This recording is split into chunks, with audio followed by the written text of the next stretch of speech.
A Divina Comédia, Dante Alighieri. Paraíso, Canto 4. Um homem dotado de livre escolha entre dois alimentos, equidistantes e tentadores, morreria de fome antes de se decidir por um deles. Assim ficaria um cordeiro entre dois lobos que querem devorá-lo, sentindo o pavor de ambos, e o mesmo faria um lobo entre dois gamos.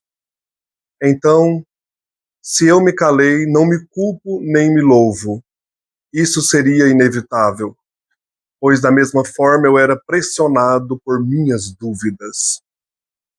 Fiquei em silêncio, mas o desejo se estampava em meu rosto, e com ele minhas dúvidas ainda mais evidentes do que se eu tivesse falado. E Beatriz olhava para mim como Daniel quando aplacou a ira de Nabucodonosor, a ira que o impulsionava a cometer atos ferozes. E disse: eu posso perceber a sua luta interna, de modo que a sua ansiedade se reprime e seu pensamento contido não transparece. Você raciocina assim: se a boa vontade persiste, por que razão a violência dos outros poderia diminuir o meu merecimento? E ainda está em dúvida, ao que parece, por causa da conhecida doutrina de Platão, que conectava as almas às suas estrelas. Essas são as perguntas que pressionam a sua vontade, em igual medida. Portanto, tratarei primeiro da que contém mais fel. Nem o serafim mais próximo de Deus, nem Moisés, nem Samuel, nem João, nem mesmo Maria ou qualquer um que apontar, não tem seus assentos em nenhum outro céu, a não ser o mesmo onde estão estes espíritos. Nem sua bem-aventurança durará mais. Mas todos eles adornam o céu mais alto e sentem um grau diferente de felicidade, conforme sentem mais ou menos o amor divino. Eles se mostraram a você nesta esfera, não porque foi designada a eles como seu lar, mas para sinalizar seu menor grau de elevação. E assim é necessário tratar com a sua mente, pois ela aprende apenas pelos sentidos, o que então se torna adequado para o intelecto. Por isso a Escritura se adapta às suas faculdades e atribui a Deus traços físicos como mãos e pés, para designar os seus divinos atributos. E a Santa Igreja, com aspecto humano, também apresenta a vocês Gabriel e Miguel, assim como aquele que curou Tobias. O raciocínio em Timeu sobre as almas não descreve aquilo que você vê aqui, mas o autor parece pensar exatamente o que diz. Ele afirma que a alma retorna à sua estrela, pois acredita que ela se desprendeu dali quando a natureza lhe atribuiu uma forma. Mas talvez a sua verdadeira opinião tenha sido disfarçada nessas palavras, e se for o caso, ele não é digno de escárnio. Se ele atribui a estas esferas celestes o crédito e a culpa pelos atos humanos, talvez ele não esteja longe da verdade. Este princípio, que foi mal interpretado, levou os gentios ao erro, de forma que as estrelas receberam os nomes de Júpiter, Mercúrio e Marte. Quanto à outra dúvida que o atormenta, ela é menos perigosa. Ainda que tente corrompê-lo, sua malícia não poderia afastá-lo de mim. Aos olhos do homem, esta justiça parece injusta. Que assim seja, pois deve servir como evidência para a fé e não para a iniquidade da heresia. Mas uma vez que o seu intelecto pode compreender claramente essa verdade, eu vou agradá-lo e esclarecer a sua dúvida. Se a violência significa que aquele que sofre não consentiu com a força, de forma alguma não há justiça, não há justificativa que estas almas possam alegar. Pois a vontade, quando resiste, nunca se esgota, mas age como fogo que tende a subir por natureza, ainda que o vento tente apagá-lo 1000 vezes.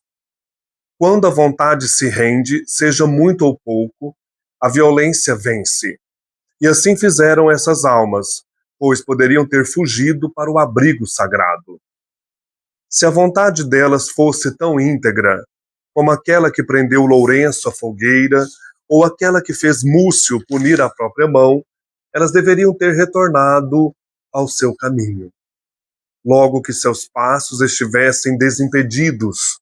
Mas tal vontade suprema é muito rara. E por essas palavras, se você as compreendeu bem, podemos considerar eliminado o argumento que o teria incomodado muitas vezes mais. Mas uma nova questão surge diante de seus olhos, de tal forma que você não pode resolvê-la sozinho. Você poderia tentar, mas seria superado. Coloquei em sua mente como algo certo que uma alma bem-aventurada não pode mentir, pois está em comunhão com a verdade primordial. No entanto, você ouviu Picarda dizer que Constança guardou os votos em seu coração, de modo que parece até mesmo me contradizer. Irmão, não foram raras as vezes em que o homem cometeu erros para escapar do perigo, fazendo assim o que não desejava fazer. Assim como Alquimeão, por causa de seu pai, matou a própria mãe, de forma impiedosa, e ao se mostrar devoto, tornou-se implacável. Nesse ponto eu gostaria que você pensasse. A violência se mistura à vontade que cede, e essa ofensa conjunta não pode ser justificada. A vontade absoluta não consente com o erro, mas concorda com ele ocasionalmente, pois teme sofrer um dano maior se recuar. Portanto, quando Picarda se expressou, ela falou da vontade absoluta e eu falo da outra. Portanto, ambas estamos dizendo a verdade. Tal era o fluxo abundante daquele rio sagrado, que jorrava da fonte da qual deriva toda a verdade, colocando em repouso ambos os meus anseios. Então respondi: ó amada do primeiro amor, ó mulher divina cujas palavras me inundam, dando novo calor e vigor à minha alma. Meu afeto não é intenso o suficiente para retribuir com igual abundância de gratidão. Aquele que tudo vê e tudo pode o fará por mim. Compreendo que o intelecto nunca estará satisfeito se não for iluminado por essa verdade, além da qual nenhuma outra pode existir. Assim como a fera repousa em seu covil, ele tem o poder para alcançá-la e nela repousar. Caso contrário, todo o nosso desejo seria em vão. O desejo pelo conhecimento faz brotar a dúvida, da raiz da verdade, e esse impulso natural nos leva em direção ao cume, de altura em altura. Senhora, isso me dá certeza, mas também me leva novamente a perguntar, com deferência, sobre outra verdade ainda mais obscura para mim. Quero saber se o homem pode compensar com boas obras os seus votos não cumpridos, de modo que em sua balança não falte o peso. Então Beatriz me olhou, eram olhos tão divinos, olhos tão cheios de fagulhas de amor, que minha própria virtude falhou e eu recuei. E com os olhos baixos quase perdi os sentidos. Oi, tudo bem? Eu sou o Frei Joaquim, este é o canal Herdeiros de Homero. Hoje, então, nós estamos no canto 4 do Paraíso, Divina Comédia, Dante Alighieri. Vocês percebam que o canto começa assim que termina, claro, o outro. Então é necessário ou você ler o outro para entender o que está se passando ou assistir o nosso vídeo aqui, né? Então, Dante e Beatriz estão no primeiro céu, o céu da lua. Eles conversaram, né? Dante conversou com Constança, ou melhor, com Picarda, e ela apresenta Constança, que foram clarissas aqui na Terra e foram tiradas violentamente do convento, né? Então elas não puderam viver os votos sagrados. Elas foram retiradas dali para casamentos dinásticos. E o Dante está agora pensando, né, essa questão do livre-arbítrio.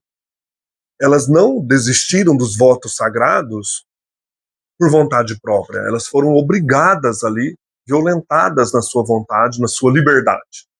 Então, o poema aqui, o canto 4, começa com essa questão em que ele está trabalhando essa questão da vontade.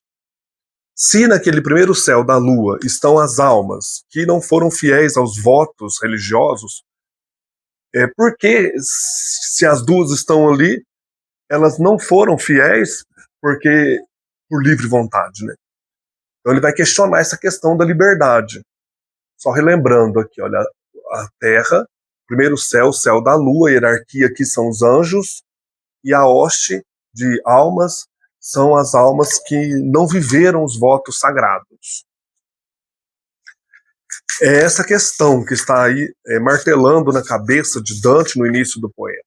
Aqui o Gustavo Doré, né, eu já mostrei no vídeo passado, fez esta prancha com o Dante e a Beatriz diante da Constança e da Picarda, Donati, que era parente da mulher de Dante, e a Picarda está conversando com Dante. Tem outras virgens ali também, outras almas, né, que não foram fiéis aos votos.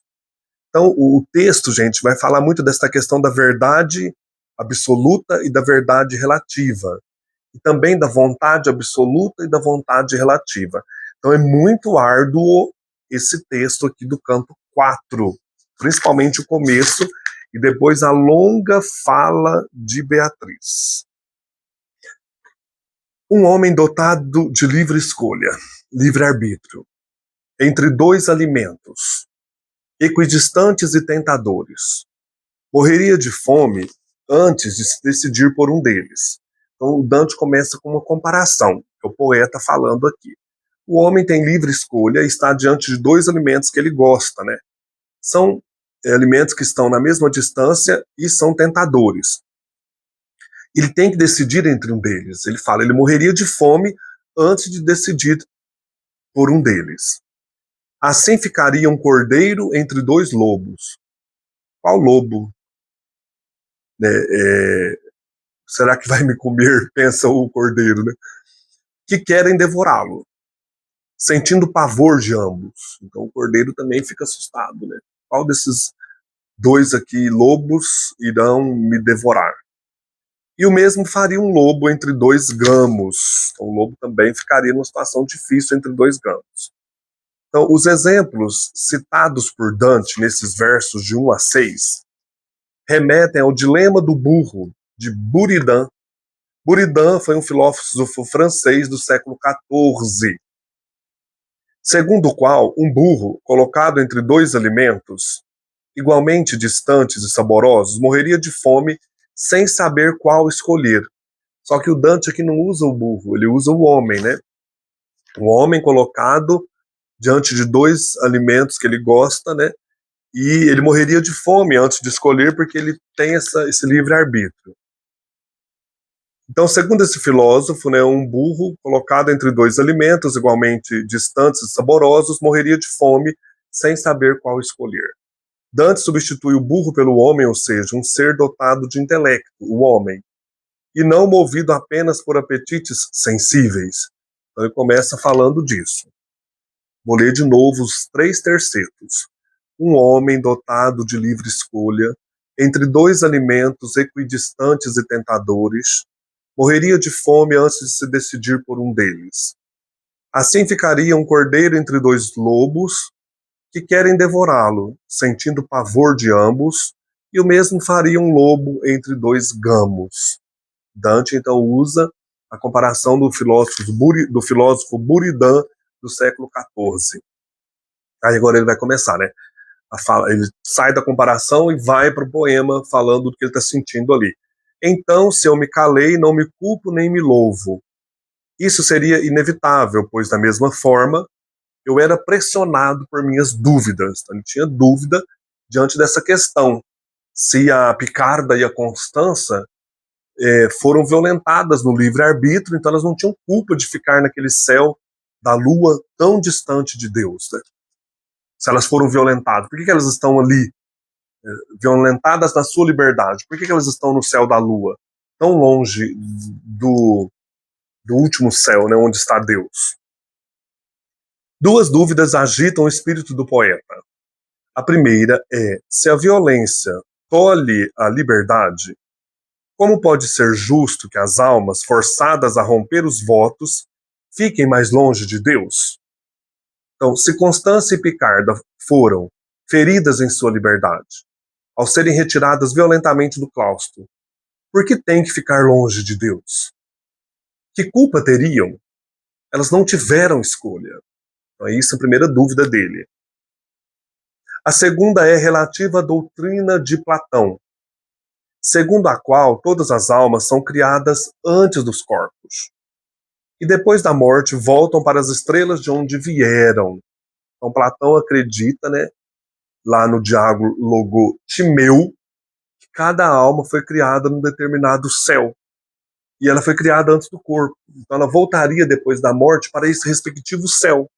Então, se ela está ali no céu da lua, segundo Platão, foi porque ela foi criada naquele céu, ela recebeu durante a vida a influência daquele céu.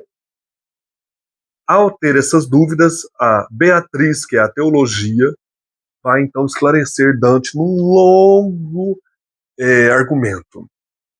Então, olha, fiquei em silêncio, mas o desejo se estampava em meu rosto por causa dessas duas dúvidas, e com ele minhas dúvidas, ainda mais evidentes do que se eu tivesse falado.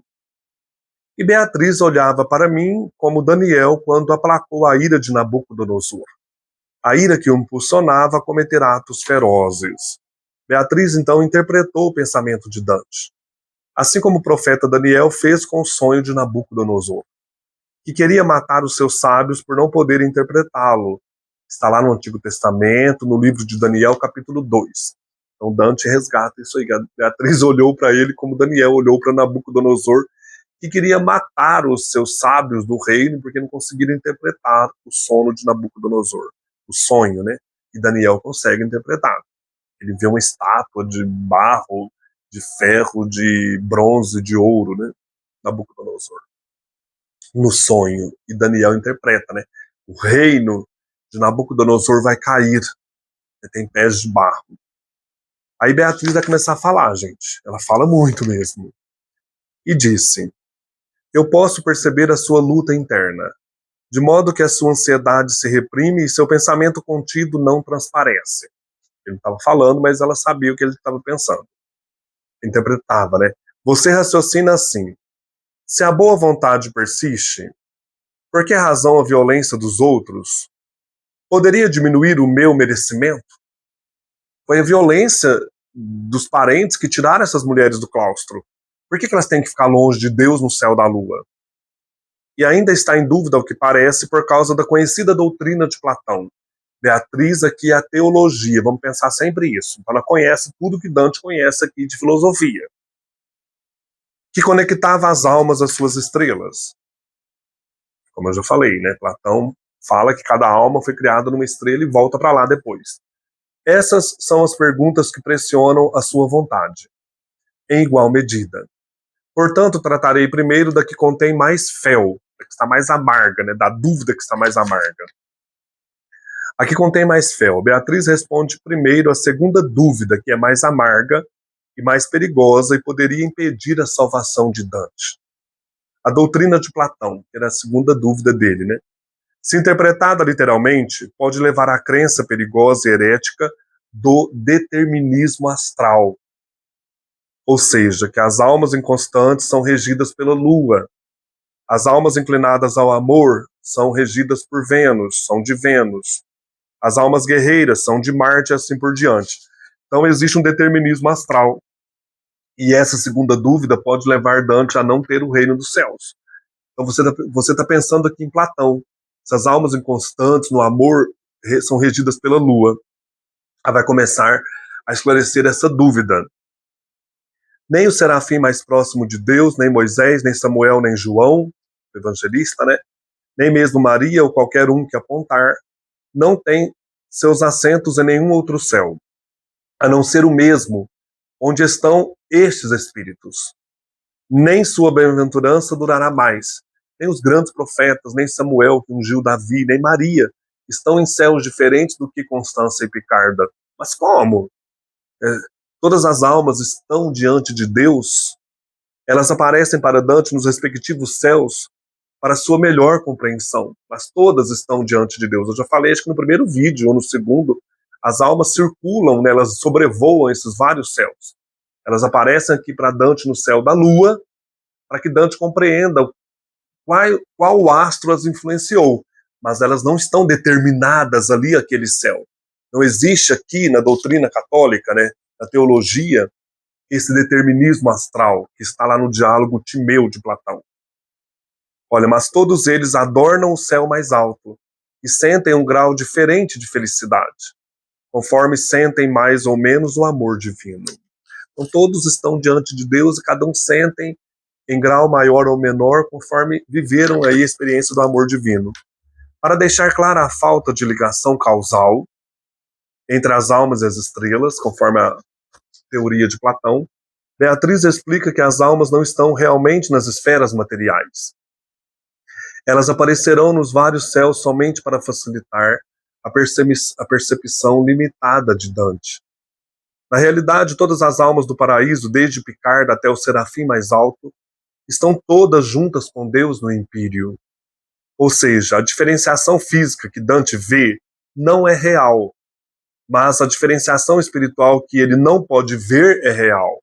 A diferenciação espiritual é real, mas a física é só para ele melhor compreender, e para nós também, passarmos pelos céus aqui, que Ptolomeu, né, ou acho que Dioniso Areopagita fez, né? Então é interessante, é para nós entendermos, e Dante também.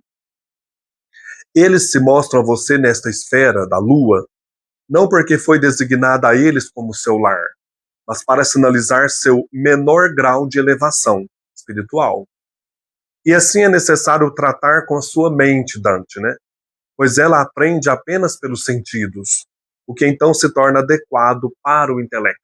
Ela vai agora para esse lado do intelecto e dos sentidos e da mente. Por isso a escritura se adapta às suas faculdades e atribui a Deus traços físicos como mãos e pés, para significar os seus divinos atributos. Para a gente entender, né? Então fala que Deus escutou a voz do povo, quer dizer, ele tem ouvido, né? Deus caminhou no meio do mar, abrindo o mar vermelho. Então, da mesma forma que a representação dos diversos céus é metafórica, a Bíblia também condescende com nossas faculdades limitadas, com a nossa linguagem, né? Atribuindo características físicas a Deus e aos anjos, quanto na verdade eles são puro espírito. É só para entendermos. Assim também para que você entenda a questão aí da menor ou maior elevação. Para você entender que elas foram regidas por esses astros, não tiveram uma vontade firme, mas estão todas diante de Deus. Mesmo o serafim mais alto e a Picarda, a alma mais baixa aqui do céu da lua, todos estão diante de Deus. Como a escritura usa atributos humanos a Deus para que você entenda, para que sua mente compreenda. E a Santa Igreja, com aspecto humano, também apresenta a vocês Gabriel e Miguel. Assim como aquele que curou Tobias, né? Aquele que curou Tobias foi o anjo Rafael, que curou a cegueira de Tobite, o pai de Tobias. Está lá no Antigo Testamento, livro de Tobias, capítulo 3, versículo 25, capítulo 6, versículo 16. As referências aqui, o que os tradutores usam, né? Usaram, foi da Bíblia da edição pastoral. Então é interessante, né? A gente aplica metaforicamente imagens humanas aos anjos, a Deus, para entendermos. O raciocínio em Timeu, o que é Timeu, né? Timeu é o diálogo de Platão, no qual ele discute sobre a imortalidade da alma. Então ela vai falar agora, né, vai concluir o argumento da segunda dúvida de Dante.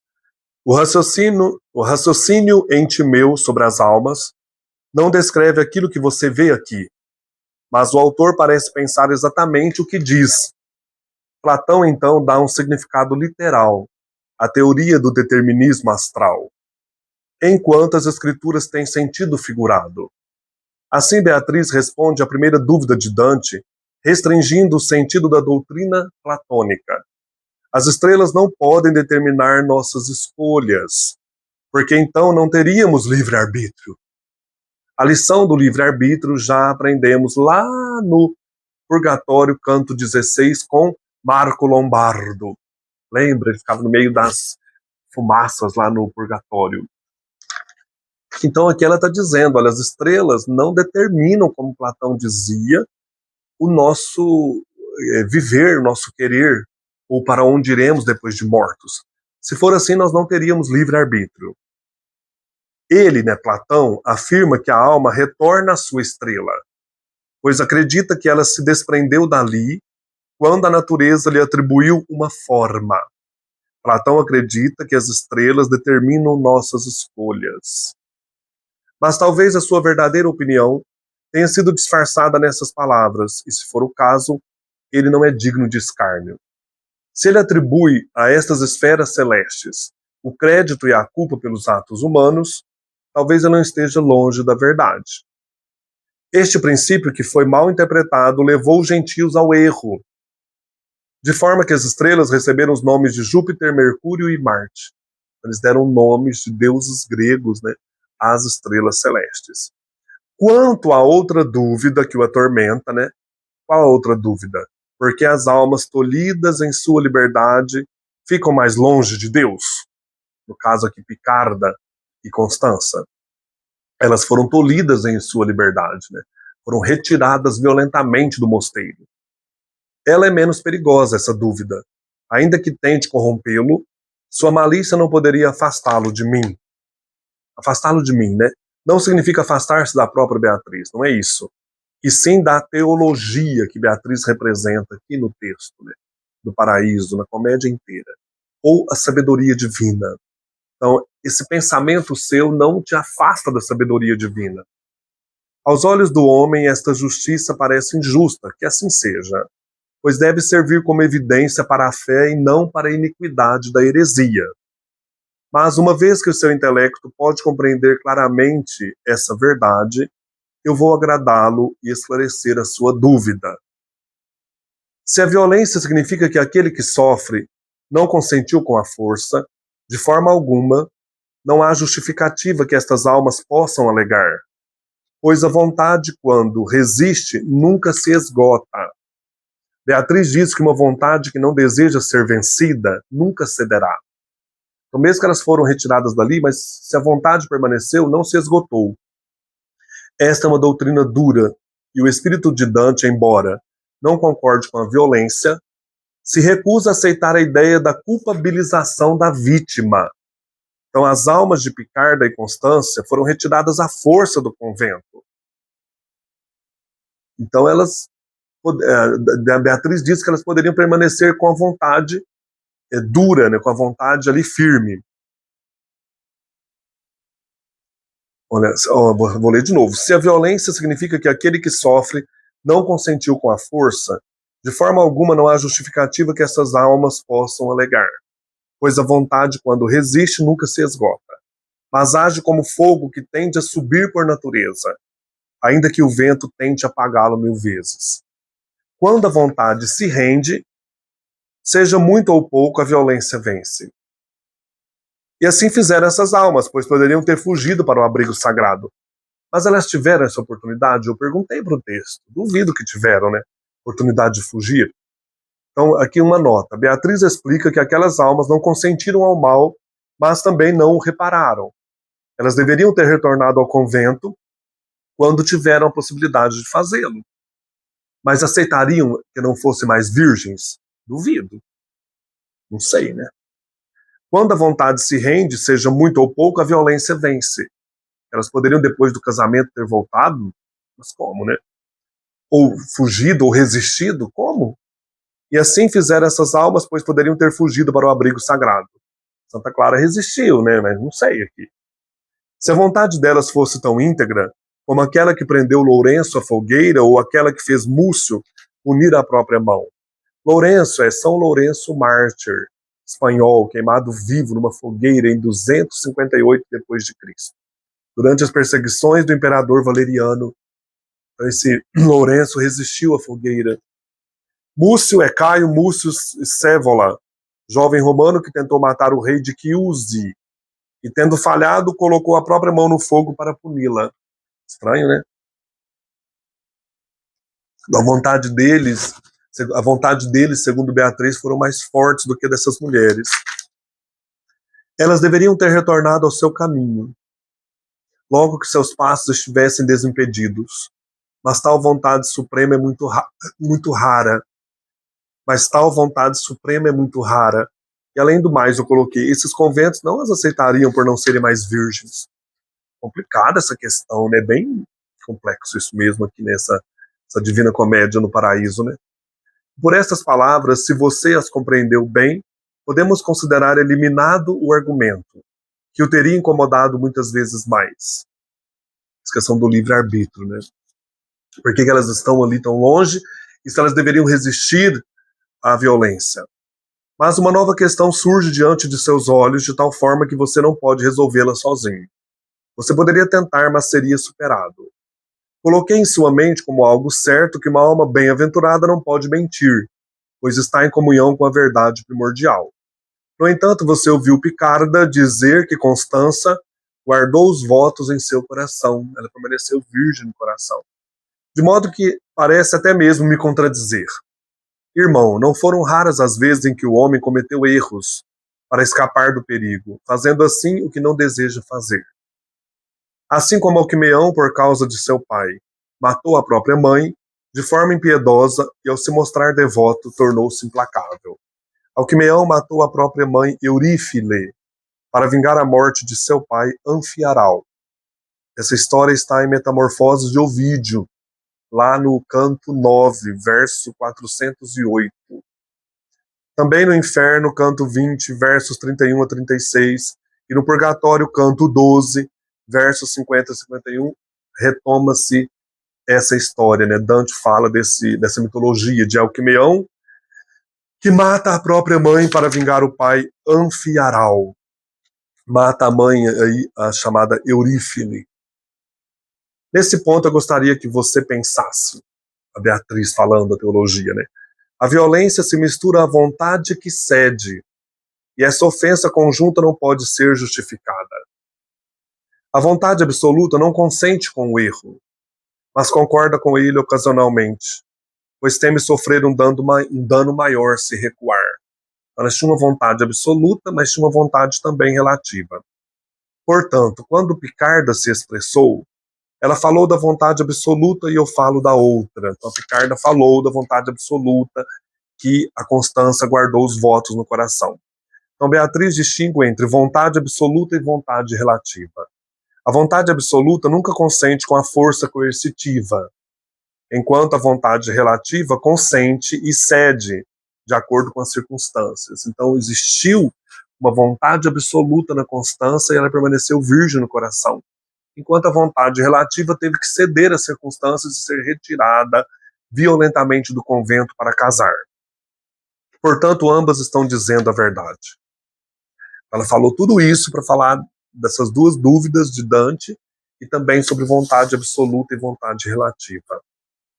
Tal era o fluxo abundante daquele rio sagrado, a teologia, que jorrava da fonte da qual deriva toda a verdade, colocando em repouso ambos os meus anseios. É Dante falando. Então respondi: ó amada do primeiro amor, ó mulher divina, cujas palavras me inundam, dando novo calor e vigor à minha alma. Meu afeto não é intenso o suficiente para retribuir com igual abundância de gratidão aquele que tudo vê e tudo pode o fará por mim. Compreendo que o intelecto nunca estará satisfeito, se não for iluminado por essa verdade, além da qual nenhuma outra pode existir. Assim como a fera repousa em seu covil, ele tem o poder para alcançá-la, o intelecto, né? E nela repousar. O intelecto alcança a verdade, usando essa comparação da fera repousando no covil. Caso contrário, todo o nosso desejo seria em vão. O intelecto não consegue repousar na verdade enquanto ele não for satisfeito. O desejo pelo conhecimento faz brotar a dúvida da raiz da verdade. E esse impulso natural nos leva em direção ao cume de altura em altura. Senhora, isso me dá certeza, mas também me leva a novamente perguntar, com deferência, sobre outra verdade ainda mais obscura para mim. Dante está sempre aqui colocando as dúvidas dele diante da teologia, né? Quero saber se o homem pode compensar com boas obras os seus votos não cumpridos, de modo que em sua balança não falte o peso. Esta é mais uma dúvida de Dante. As boas obras podem substituir os votos proferidos?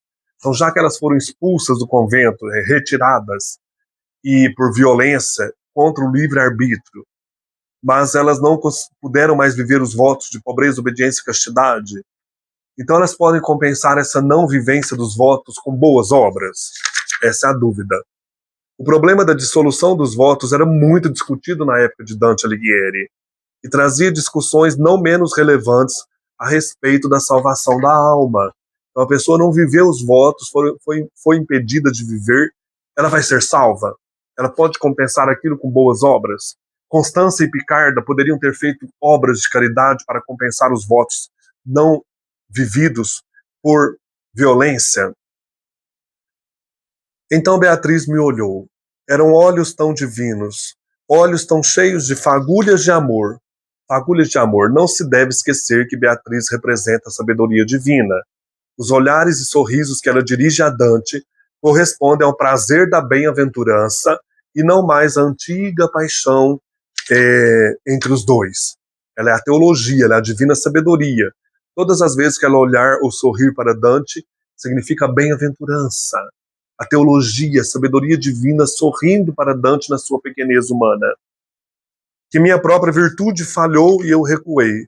A virtude visual de Dante, que foi esmagada pelo esplendor de Beatriz, e com os olhos baixos quase perdi os sentidos.